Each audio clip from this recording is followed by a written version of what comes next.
Alright folks, what is up? This is One Big Bug and I'm coming at you with Euro Truck Simulator 2. Couple things. Number one, yes, I forgot my Facebook and my Twitter link in the last video, remedying that as I speak. Um, and I will continue to try and link them in upcoming videos as well, if you wish to continue following me, in case I end up going offline for a while. So got a couple updates. Which I'm going to quickly talk about before we drive. Number one, we'll not be moving into the bungalows as soon as we thought, if at all. Um, the reason for that is he says he's really not going to have something available. Well, he has one room that he's pretty sure will be available by mid-May, maybe the end of May. Um, um, However, I'm not overly thrilled about that one because it's $875 a month, and that really pushes the edge of our budget. I mean, we'd be lucky if we were left with $50 after we finish paying all our bills and rent. So we would never be able to do anything else except put money away, which is really tough. You know, what if your car needs repairs and, we have our registration to pay at the end of the year and whatnot. So I'm not uh, wholly sold on that, but there's a couple other possibilities. People may move out. So we're going to keep in touch with that. Number two, we're not being thrown out finally at the 1st of May. We have a little wiggle room. I think as long as we continue to try as hard as we can, making contacts and emails every day, we'll have some spare time. I don't know how much. I don't know what the leeway is, but for now, we're going to be okay. So that's good news. Um, we still want out. There's no doubt about that. We want to go. We don't want to be here anymore. Not under these conditions. And there's more. I'll talk about that as I drive. Finally, well, no, I'll talk about that as well while I drive. As my chair continues to slowly sink. Uh, my chair, as much as I love it, did break at one point, but I don't want to get it replaced because I love it. And so it acts up a little bit here and there. Oops. So I just try to deal with it because it doesn't do this all the time. It really doesn't. It just goes through this time frame that can last anywhere from 5 minutes to 30 minutes where it'll either quickly sink or slowly sink. I think eventually it's going to just give out and go all the way down, and at that point I'll probably just throw a cushion or two on it to keep myself propped up because I don't want to get rid of it. The pneumatics may be broken, but sorry, the pneumatics may be broken on it, but the base of the chair is still in perfect shape, which is good enough for me. Let's just put it that way.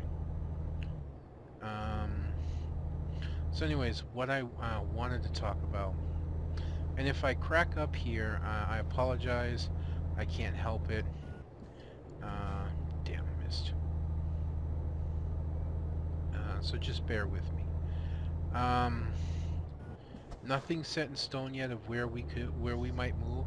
We dropped off all of our applications and mailed out other applications to low-income and subsidized housing places. So we could get into any of them at any given point in time, which is really awesome. I think I forgot to start the 64-bit version again, which means more load lag like that. Hooray. Well, I don't always remember.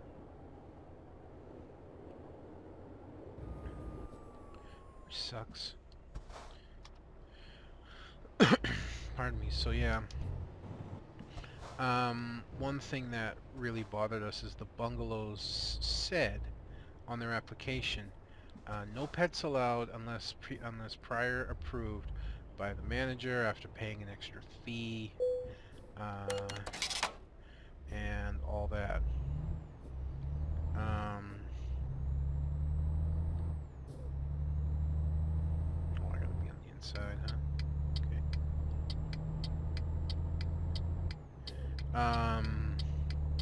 Well, apparently that's not true. Apparently they don't allow pets at all. So if something does open up, something do, or we do move there, for any reason, I will end up having to give my dog away. And as some of you may have known from earlier, that's a really sore spot for me. I've had him for 4 years. He is almost always at my feet during the day.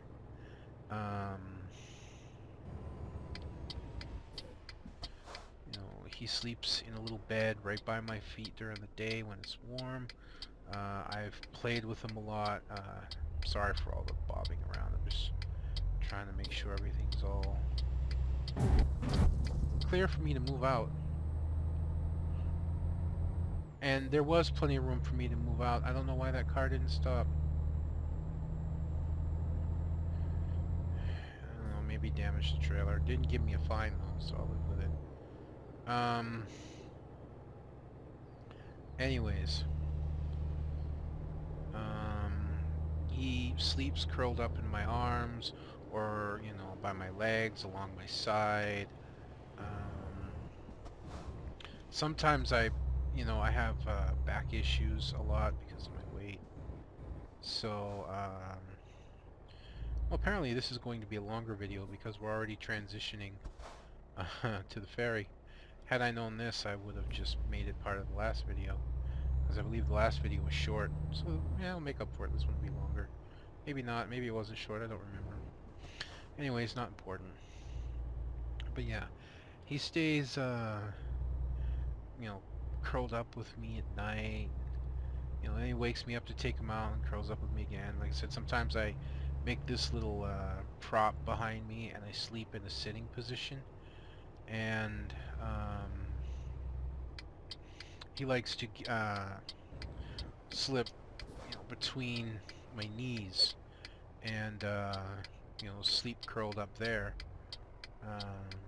The whole safety factor, I guess.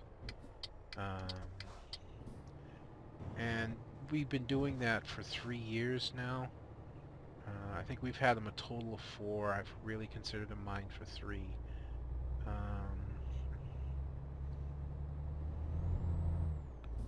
So that is going to prove really difficult should that time come. Nothing's set in stone yet. Something else may come along. One of the housing places that we've applied to may contact us at some point. I don't think so, because usually all of them have waiting lists. I am not going there, so here.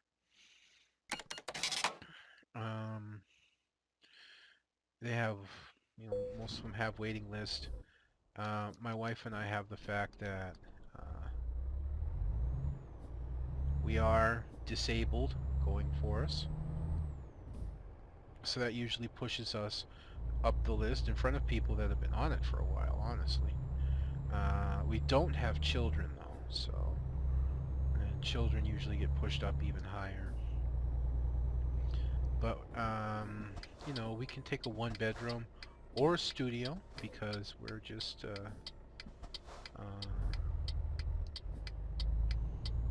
we're an older couple and we're disabled with no children, and that usually puts us pretty high in terms of candidates for things.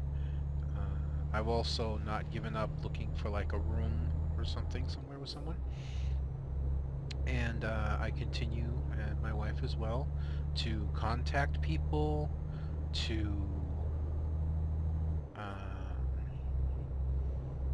send out emails, texts, and most of the time we don't get an answer, A lot of the time we get, it's not available anymore, even though the thing just went up.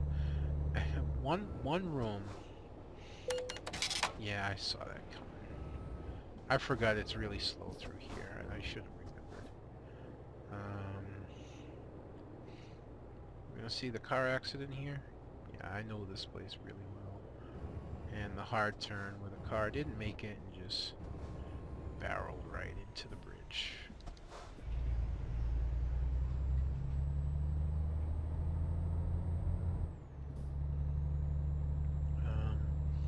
One room, and I didn't contact the person back, but one room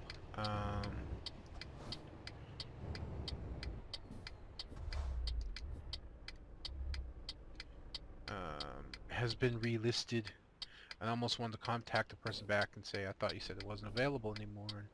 And, but even that could just lead to the simple, even if it's not true, which I don't believe it is, oh, the person changed their mind kind of thing, and, well, how about now? Oh, well, no, I've rented to somebody else.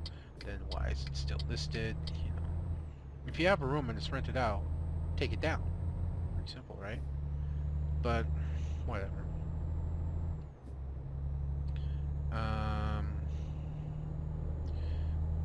Anyways, we're still trying, and there's still hope that I won't have to give my dog away, but I've been forcing myself to face it constantly over and over and over again, and I actually want to stop at that gas station. I know I've got plenty of fuel to go quite a distance, but sometimes the African runs, you can go quite a ways before you find a gas station. And the next thing you know, you're running out of fuel.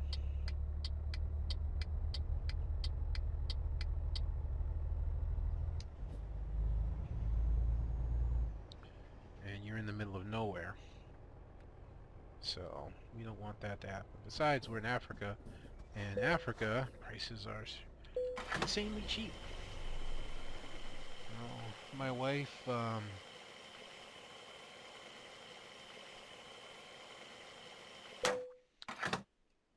sorry, a little pause there. My wife actually was surprised when the true thought of having to give up our dog hit her, and she didn't realize how much it would actually affect her. Because sometimes my wife has kind of a love-hate relationship with him, because sometimes for unexplained reasons, and I've talked about this before, he'll actually pee around her area, sometimes even on her stuff. And it's sporadic. He doesn't do it all the time. Sometimes he'll do it, every 2 months, 3 months, 4 months. Doesn't matter. It's kind of random. So we don't understand why he just does it. No matter what I've done, it's hard to break a dog of something when he's not consistent about it. But anyways, I'm gonna pop over into this lane to make sure I make it through this light, because that's a lot of cars in the way. Of course, if one of these guys, or all three of these guys are turning, I'm not going to make it through this light anyways. At least one's turning. But if I can get over, yeah, I'm good. As long as I can get over the stop line, even if the light changes, I'm through. And the light changed. You see, I wouldn't have made it if I had stayed in that other lane. So things are looking a little bit better. There's a little bit of brightness. There is a light towards the end of the tunnel.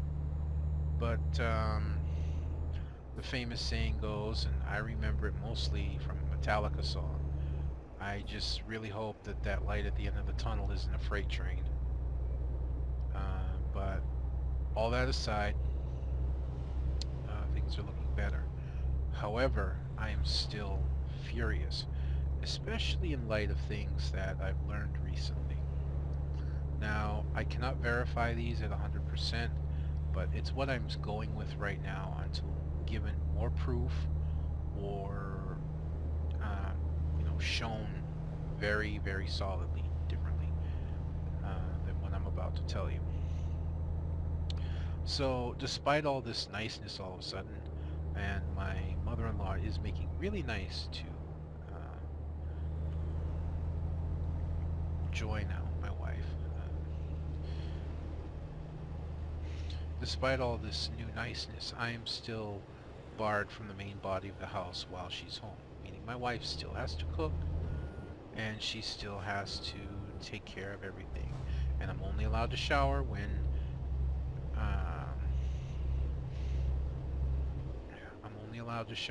the main body of the house is not occupied by her.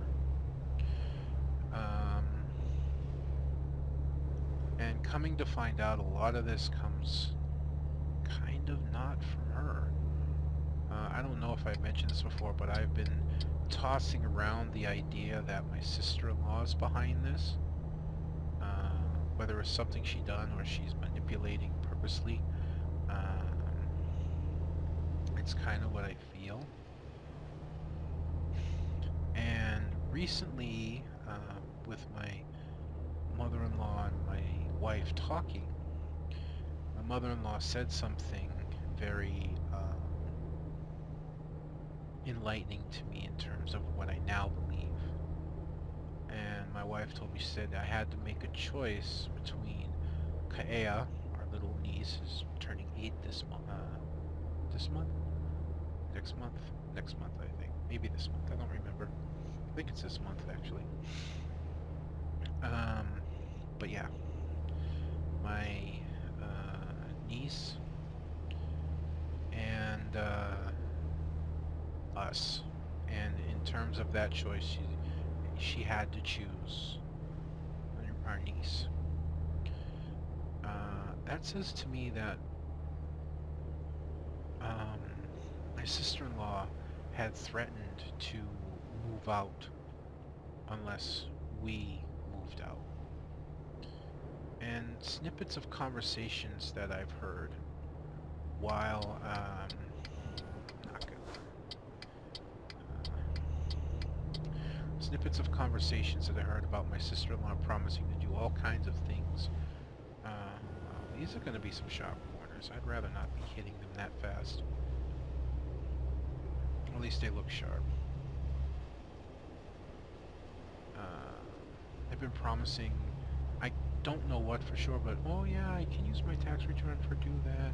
Oh yeah, I can do this. One time I heard, oh no, you'll need to pay for that. I'll take care of it with my tax return because you take care of my baby so good. And I've never heard that out of her mouth before. So,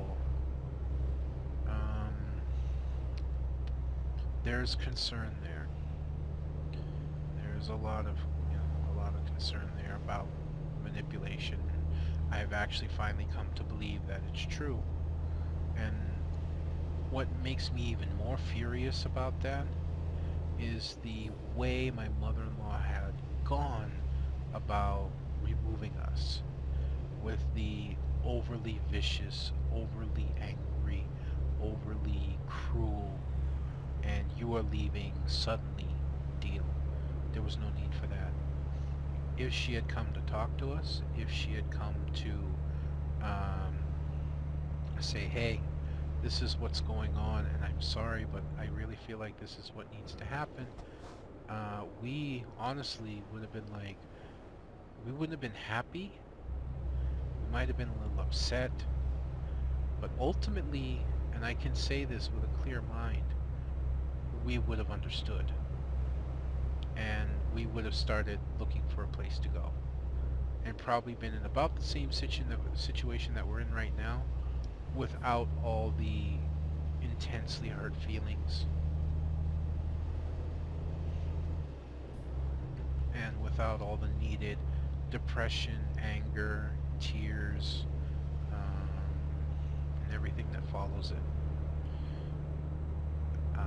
To me, it's just, it's over the top, it's too much, and at this point, for me, it's unforgivable. It is completely unforgivable. Now, I can say now that if for whatever reason, if something happens, whether you want to call it a miracle or something else in the future, if we're ever told or asked, you can come back here, you can live here again, I'm not going to say it's out of the realm of possibility, although let me tell you, you the reason I say something like that is, maybe something happens where the mother-in-law needs to be taken care of. Anything is possible. I don't know why my mind thinks of all these different possibilities, but it does, so just bear with me here.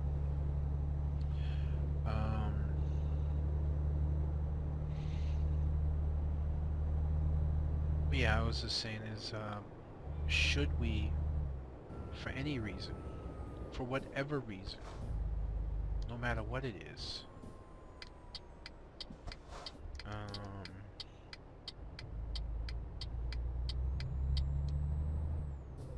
end up coming back here to live again, which, again, like I said, I really seriously doubt it, but I never 100% say never. It's going to be completely different. I will not come back as a family member. I will not come back as a friend. I will only come back as a tenant. There will be clear rules. There will be receipts for rent paid. There will be a lease or a signed agreement between us. I will never face this situation again. I grew up in a difficult enough life where sometimes I had to scramble for places to live as a young, foolish boy, young, foolish man.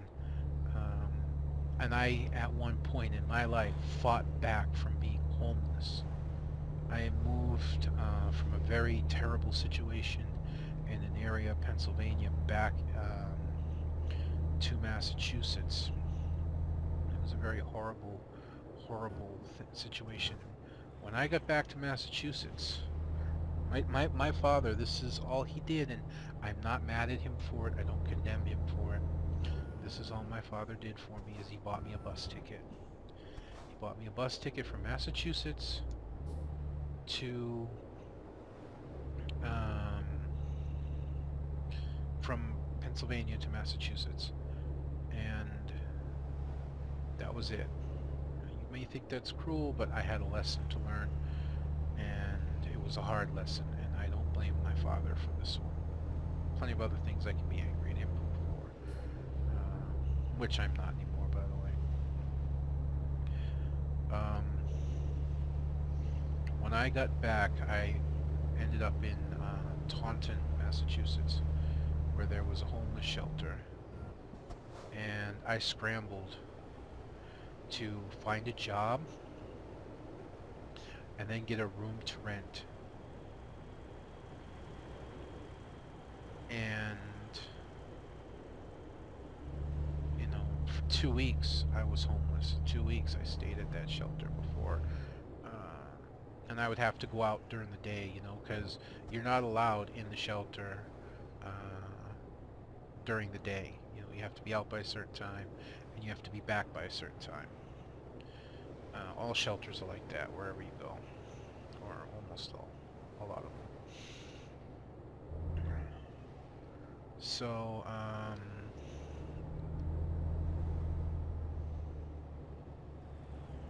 wow, we're actually going to finish this run. I thought I'd have a steep climb, but I guess not.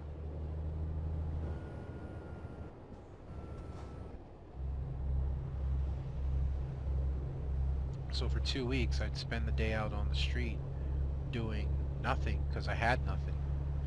And then not 2 weeks because I worked, so there was a 8-hour period where I would work. I got a job at a D'Angelo's sub shop as a sandwich maker.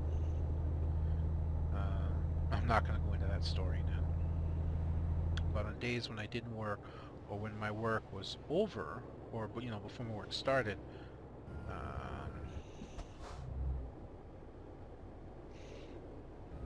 Yeah, I knew there'd be speed cameras up here.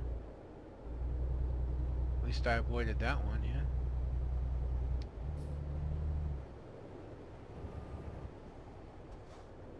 Who's gonna be dumb enough to pull out in front of me? I know you are, but are you? Oh good, he actually stopped. But, yeah, I went 2 weeks without a place to live. I was living in a shelter, and actually the shelter was full. I got very lucky. They put a cot, a little fold-out cot, in the hallway at the bottom of the stairs where I could sleep until an actual bed opened up. And it was a very surreal, very difficult time for me. And when I did finally get a room to rent,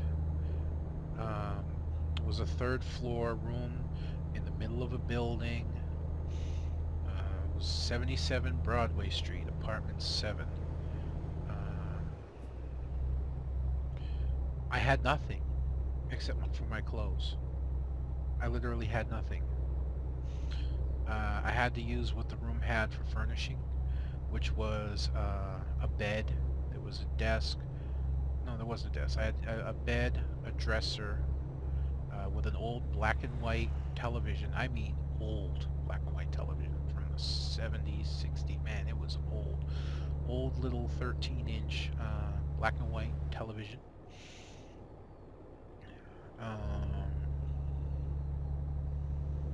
And the bed I laid on, the mattress was plastic. It was almost like a, I don't know what you call it, military, but it was a plastic mattress. I had no sheets, no blankets, no pillows.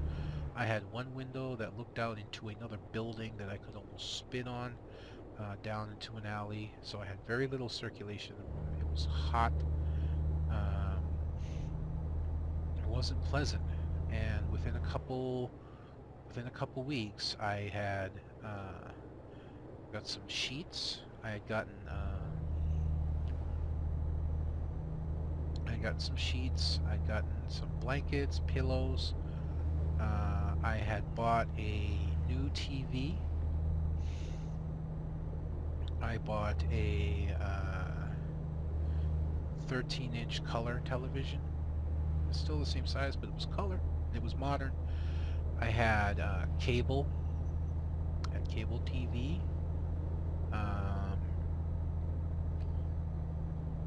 I think I had brought, yeah, I had my PlayStation at the time, and it was original PlayStation. Let you know how long ago this was. It was the PS1. I had that with me, so I, would buy DVDs and use games and whatnot. I think, yeah, there was time of used games back then as well.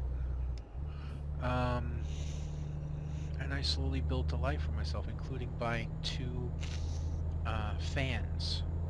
And I would set one fan up on a table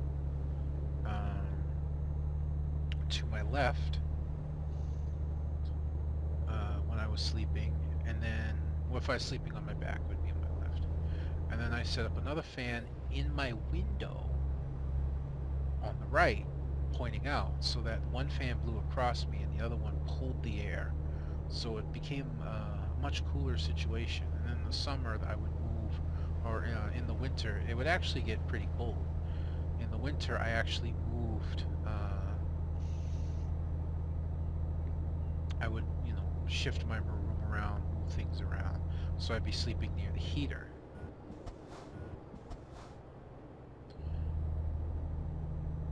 And over the course of 2 years, I turned a room that was very bare and barren into a home. And I swore that would never happen to me again. That I'd never find myself homeless. And I actually intended to grow roots in the Taunton area. It was a great area to live. course, that's not what happened. That's a whole nother story.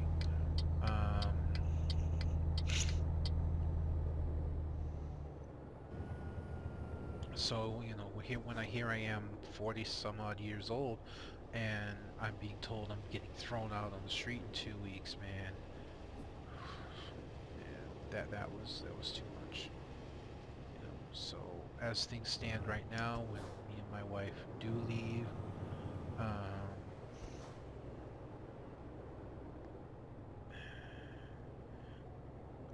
I will not come back here for any reason, as far as I'm concerned.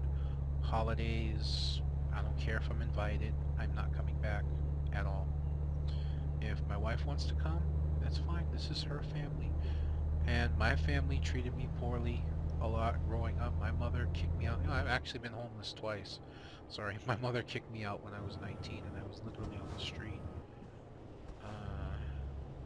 That's another story I'm not going to get into. I don't have much more time. But I'm not coming back here for holidays, birthdays, nothing. I'm not coming back. I don't want anything as far as I'm concerned, and this is something that, you know, may not stand. As far as I'm concerned at the moment, wherever we live, they're not welcome. At least while I'm there. If I'm not home, hey, fine. You can come and visit. But if I'm home, which, considering I'm disabled and almost always home, oh no, I can take care of that after the roundabout here. But, yeah,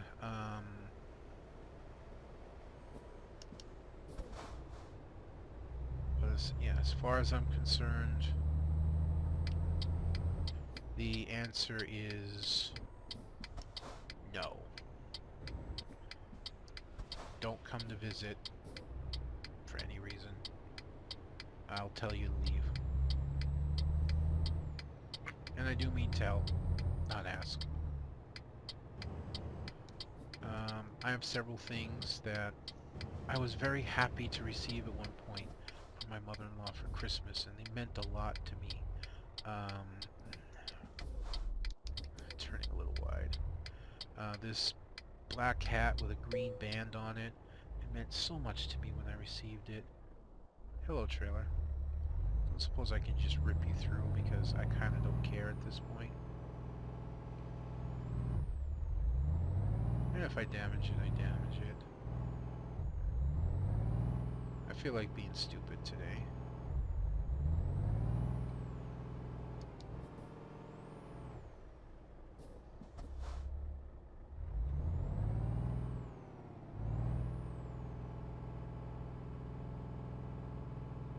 I think we're still moving.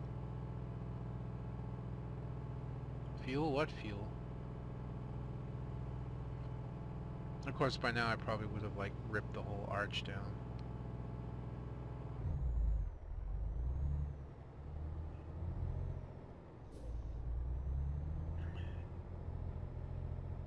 Oh, that was dumb and I'm sorry, but it's just kind of the mood I'm in right now.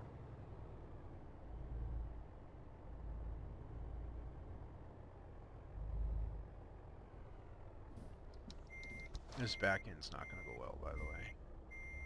It's just not. I honestly don't feel up to it.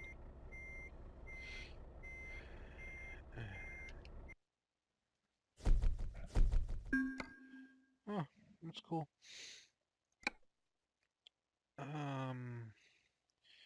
Yeah, I guess we just keep going. So we'll just spread it around. So I'm gonna go rest, and then there's something I want to do, and while I do that, I'm gonna continue talking. Let's not do that.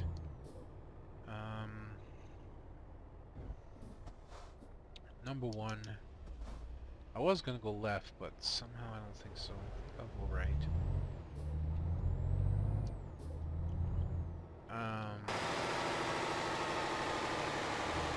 No, fuck it. I want to be in the truck.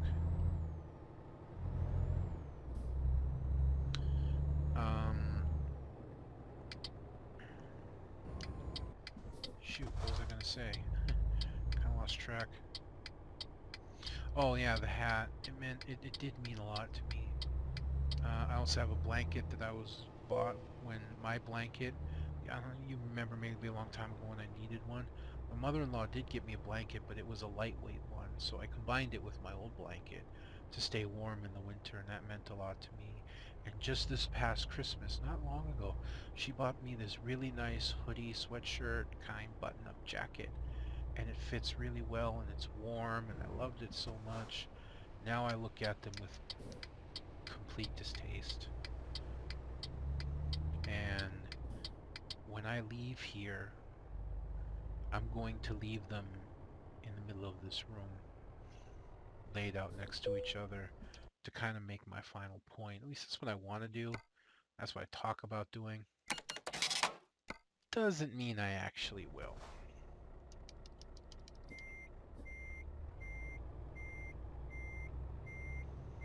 But that's what I want to do anyways.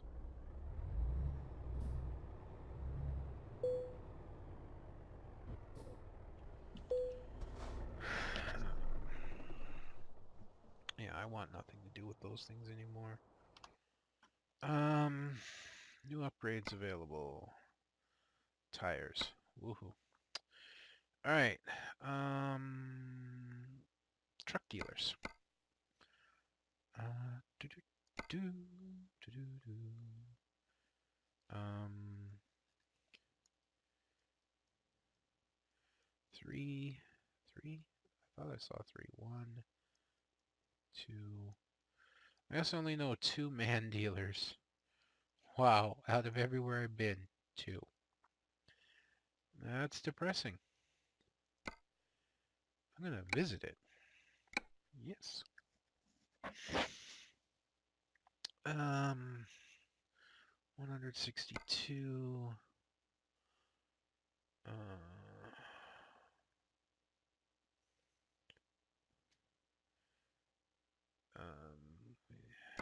136, 106, 193, 149. Oh, which, by the way, it's been recently announced, yeah, that they're actually going to make skirts now for 6x4, double chassis. They're actually going to have skirts for them. 174, 150, 152. All right. So we're going to buy this one. I'm going to turn in the Volvo to save money because I want to customize this truck. But I want a new truck.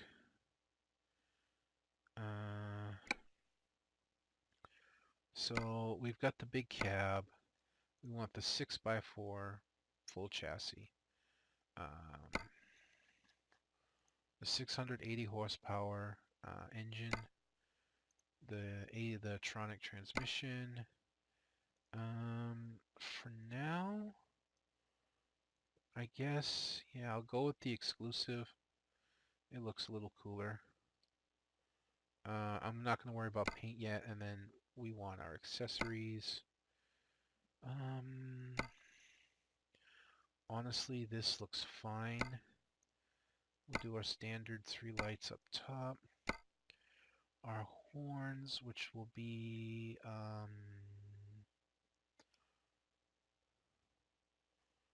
I think thunder. I'm going to go with thunder. And then, I'm going to go with the big lights in the back and in the middle. That's good. Our visor will be this one because that's the one I like. Our bull bar. I don't know. Bull bar is always a point of contention for me. I don't like that it blocks the lights. That one looks okay, but then again, this is so close to the top. Blocks the lights. That's why I tend to go with something like the Joker. These three aren't available yet.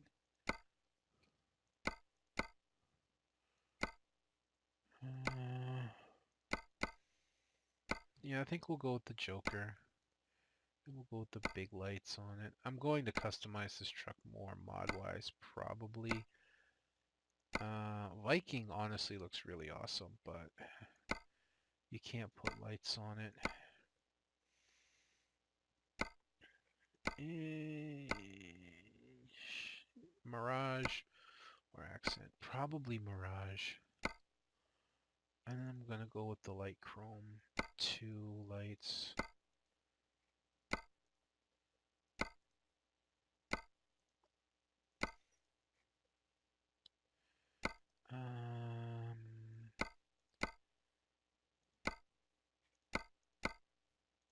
Yeah, I like that. Handles is always paint. Windows is always paint. Tires. But look, you don't have the same options here. It's ridiculous in Cirrus. Just for argument's sake. Let's check the Cirrus one, see how it looks. No, I don't like it. So I end up going with the Eastern Eagle. I gotta get wheels. If I mod in nothing else in this truck, it's gonna be wheels most likely. And I always get rid of this. And we're done. New total 261,000 full customization. We have 292. So we're going to be pushing our budget again. But I'm doing it. Oh no, that's the listed price. My trade-in's 152, so we're only paying 108. Okay, trade-in.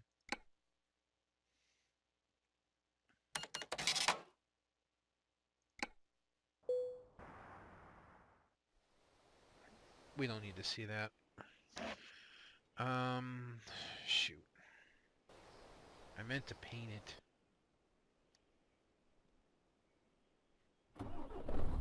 That's alright. We'll just roll with it the way it is now. So awesome. Here's our new truck. I may have to change the horn, but this is our new truck.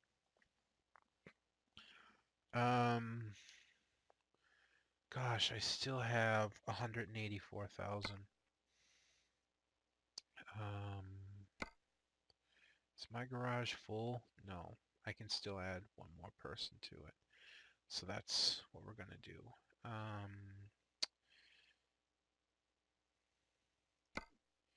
Can I do it from here? Truck dealers. Wait. I know it's gonna be a long video because I'm doing this, but I gotta see what trucks I have. I have DAF, Iveco, and Renault Premium. Should I go with a Renault Magnum?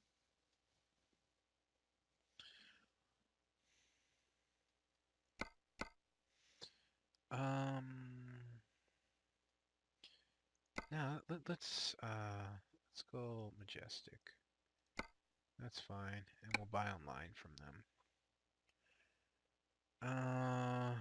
I have 184.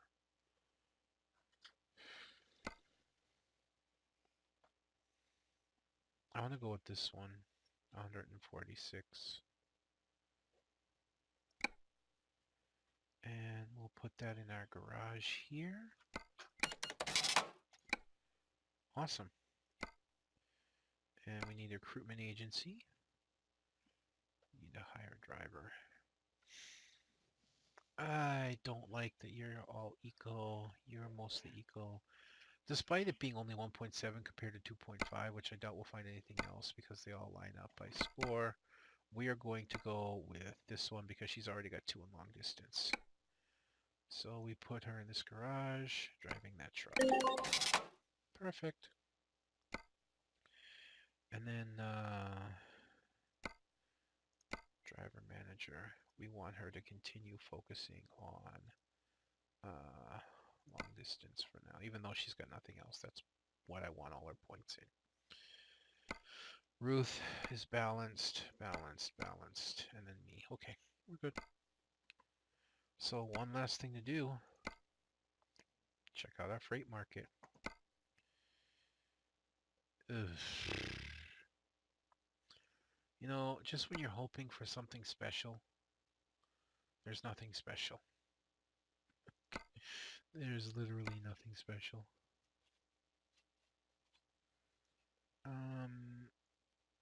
I haven't been there. Okay. That's just ludicrous. No, no. I'm just wondering if there's one that, like, goes up the coast. I don't have to take a damn ferry. That works. Oh, but I've been there. Really? Really, really?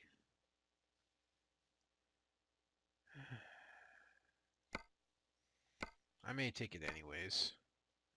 I've been there too. But whatever. I'm gonna take that one. Beef, apparently, in a refrigerated unit. 31,000. It's not terrible. And we'll get that next time. And we will also get our truck a paint job. But for now, we'll just run with the black. It's fine. Alright, folks, that's going to be me done for this episode. I hope you've enjoyed watching this as much as I've been enjoying bringing it to you. Don't forget to leave a like, comment, subscribe if you want. My Facebook and Twitter will be linked below. Otherwise, this is going to be one big bug. I'm going to be signing out. I'll see you then.